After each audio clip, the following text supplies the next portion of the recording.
this is Yogacharya Sandeep here, and you're watching me on Sify.com.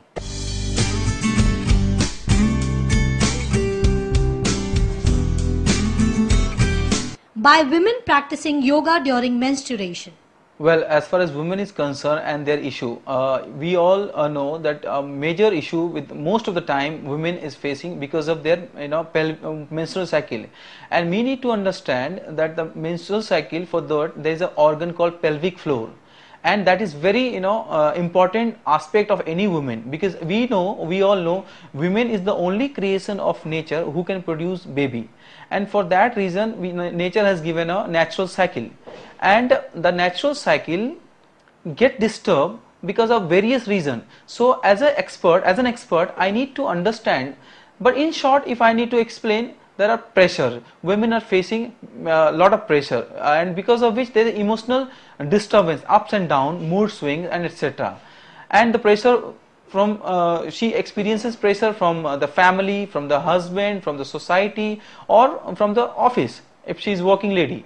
So in that circumstances, that it is bound to happen, that natural cycle. So what I suggest here, the Satyananda Yoga has another beautiful thing which is called Yoga Nidra, which is psychic sleep, in which the body sleeps completely, the mind at rest, but consciousness remain alert, aware and awake throughout the practice, and in which she learns herself to relax completely, not only body and mind but also emotion.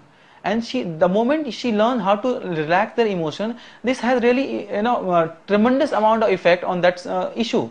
Also apart from that, we suggest number of practices which can be performed from PM1 series, from meditation point, from mantra chanting point, so that she can be completely free from all such issues.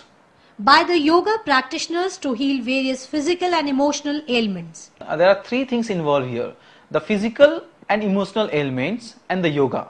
So of course I'll start with physical and emotional ailments. You see, ailment is disease. When we talk about disease, is discomfort in the easiness of the system of the body. This definition is given by my master. I am repeating his word only. So there is a discomfort and the body experiences discomfort. So when we talk about health, it is not just the absence of disease. So it is the holistic approach. Here I will also go with the holistic approach. The body has a mind, body and mind and emotion, they are not separate, they are all one entity. In order to explain emotion, my Swamiji says that emotion, in physics E stands for energy. So your energy in a state of motion. So either you have experienced when you are in emotional state, either emotion goes up or down, you feel very up or you are down low. So in both the circumstances, people suggest that control your emotion. Here Satyananda Yoga said, please don't suppress, don't control, rather channel your emotion. So you need to have a very nice guideline to channel your emotion, thereby you have a good physical and mental and emotional balance. So to challenge that, the role of yoga comes into the picture. In order to bring about a harmony in body, mind and soul and emotion, you must channel your energy, you must channel your emotion. So in order to channel your emotion, the role of yoga comes into the picture. And what is the role of yoga? It really helps you to understand your emotion. When we talk about emotion, you understand your own nature, and accordingly the practice has been designed. Suppose if I talk about emotion, there's a hypersensitive people, or there is depressive people, or manic depressive or psychosis, etc. So what happens in that circumstances? There are nadi, one is sun, one is moon, and they represent in anatomy physiology is a sympathetic and parasympathetic nervous system. So when we talk about sympathetic, that means the sun force is activated, which means people will be more hyper in nature if that is activated too much.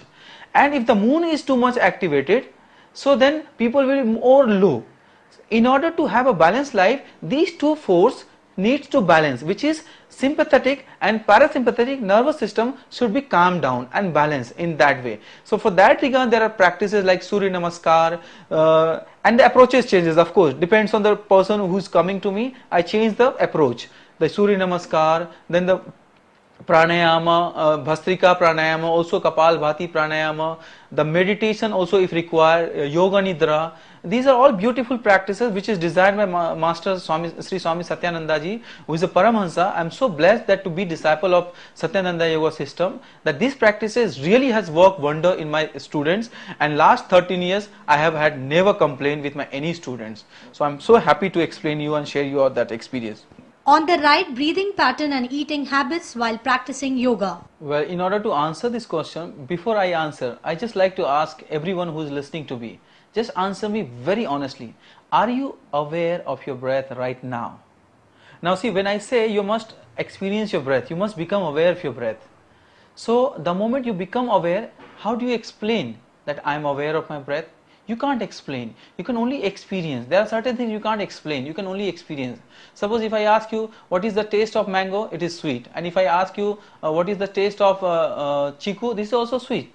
So is there any difference between the two? Yes, there is a difference, but you can you explain? You just can't explain, you can only experience, right? The same way here also, you can only experience the breath. So there is a different technique of breath awareness. So when you come to us or you learn the thoracic breathing, the clavicular breathing, the yogic breathing, these are all breathing technique. Because what happens, you observe your body, most of the time you don't breathe long, and because of which your breath becomes shorter and shorter, and that is why the more disease happen in the body, because you experience problem in the body, because enough amount of prana in the form of oxygen is not being supplied to the body. So in order to supply that, you must have two things: become aware of your breath and consciously breathe deep and breathe out deeply. So that will really help you with the different, of course, technique is there if you want to learn. And as far as the food is concerned, I would say yoga must be practiced with an empty stomach. It should not be practiced with full stomach. Yes, there are few practices which if you want to practice, you must practice after the food, such as Vajrasana. As soon as you finish your dinner, you must sit, or lunch, or after any meal, you must sit down in Vajrasana, because Vajrasana is the only practice which activate your Vajranadi, and the Vajranadi, the purpose of Vajranadi to induce fire in the digestive system, thereby you digest your food which you eat. Because what you cook outside, they also go inside and they are cooked, and in order to cook that, you need to have a fire. That is why in our ashram there is a system that you must have a lunch when the sun is on the head, that means 12 o'clock max, and you must have a dinner when sun is about to setting. So that time there is a fire activated outside, that's why the fire is also activated inside your body, and that really helps you. So in a fast paced life, if that doesn't get possible, at least try, don't eat late night. That will really have a bad effect in your body. Try to finish as early as possible, and the last but not the least, as soon as you finish your meal at the night, don't immediately go to the bed. Have at least 2 hours of gap, 2 to 3 hours of gap. That will really, you will prevent from lot of disease. And as far as the practice is concerned, you must practice empty stomach.